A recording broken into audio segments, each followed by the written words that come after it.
Hello bachcho, let's see the question, and the question says that on combustion 250 gram of cow dung cake can raise the temperature of 60 gram of water through 2 degree centigrade.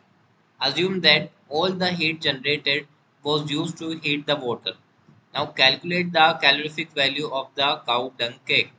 Take the specific heat of water 4.2 joule per gram Kelvin. Okay, चलिए बच्चों, बात करते हैं हम यहाँ पर सबसे पहले सॉल्यूशन, और सॉल्यूशन में बच्चों यहाँ पर बात करते हैं हम की कंसेप्ट की। Okay, so what should be the key concept here. Okay, तो की कंसेप्ट में बच्चों मैं यहाँ पे लिखने वाला हूँ, so that is the energy. Okay, so energy required to raise the temperature of water, to raise the temperature of water or of any substance। तो सब्सटेंस लिख देते हैं, दैट इज इक्वल्स टू कितना होता है ये होगा m s delta t. Okay बच्चों, so that is the key concept here. M s delta t formula होता है energy required to raise the temperature of the substance के लिए। चलिए अब बात करते हैं बच्चों यहाँ पर इस क्वेश्चन की। ठीक है, अब यहाँ पर देखिए, अब आपको पता है कि energy required to raise the temperature of 60 gram water हम कैलकुलेट कर सकते हैं। तो सबसे पहले मैं यहाँ लिख देता हूँ Q, that is equals to again m s delta t. ठीक है, मास ऑफ वाटर आपको यहाँ पर कितना दिया हुआ है, 60 ग्राम। ठीक है, ये देखिए, दैट इज इक्वल्स टू 60 ग्राम।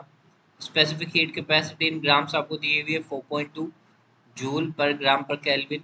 सो यहाँ पर मैं लिखूंगा 4.2 मल्टीप्लाइड बाय डेल्टा टी, और चेंज इन टेम्परेचर कितना है 2 डिग्री। सो यहाँ पर डायरेक्टली हम 2 लिख सकते हैं। ओके, चलिए इसको सॉल्व करने पर हमारे पास क्या मिलेगा, 504 जूल।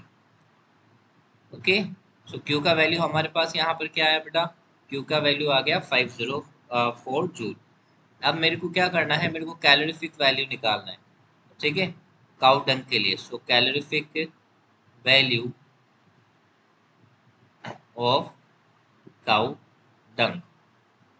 ठीक है, अब इसका कैलोरीफिक वैल्यू क्या होगा, देखिए, दैट इज इक्वल्स टू, यहाँ पर मैं लिख सकता हूँ Q। ओके, और Q divided by mass of cow dung.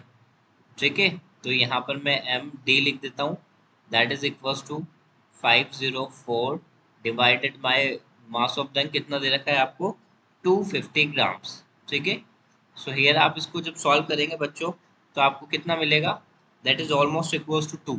ठीक है, तो मैं लिख देता हूँ यहाँ पर, that is almost equals to 2 joule per gram. Okay, so that is your final answer बच्चों। I hope you understood it well. Best of luck and thank you so much.